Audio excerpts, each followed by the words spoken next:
আমরা তো নোটিশ দেওয়া হয়েছে আপনাদের সরাই নেওয়ার জন্য, তারপর আপনি নিচ্ছেন না। আমি 10 মিনিটের ভিতরে আমি চাচ্ছি যে এটা সরাই দেবো, এবং নেক্সট টাইম যদি আপনাকে এখানে এইভাবে দেখি অবশ্যই কিন্তু শাস্তির আওতায় আসবেন। না চেষ্টা করে না, এখন সরাই ফেলাতে, এখন সরাই ফেলাতে। আমি যদি 5 মিনিটের মধ্যে ঘুরে আসতেছি, যদি আপনি দেখে তখন কিন্তু আপনি শাস্তির আওতায় নিয়ে আসবেন। তখন আপনি বলবেন যে আমার বললেন না, আজকের দিনের জন্য না, কিন্তু নেক্সট টাইম কখনো এটা করা যাবে না।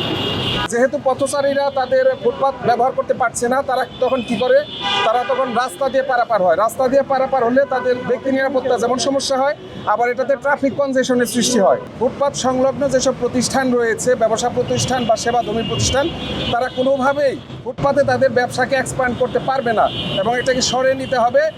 আর সে প্রেক্ষিতে আমরা কিন্তু গণবিজ্ঞপ্তির পাশাপাশি গতকাল প্রত্যেকটা প্রতিষ্ঠানের সামনে গিয়ে সরিয়ে নেওয়ার জন্য অনুরোধ করেছি।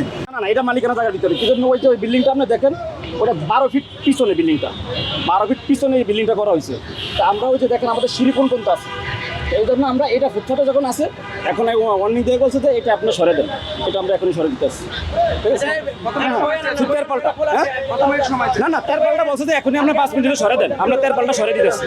বাইরে যেন না যায়, আপনার দোকানে যেটুকু স্পেস আছে এর বাইরে গিয়ে যেন কেনা বেচা করা যায়। স্যার আমরা তো বাইরে তাদের কিছু বলি তো আমাদেরকে আক্রমণ করতে পারি।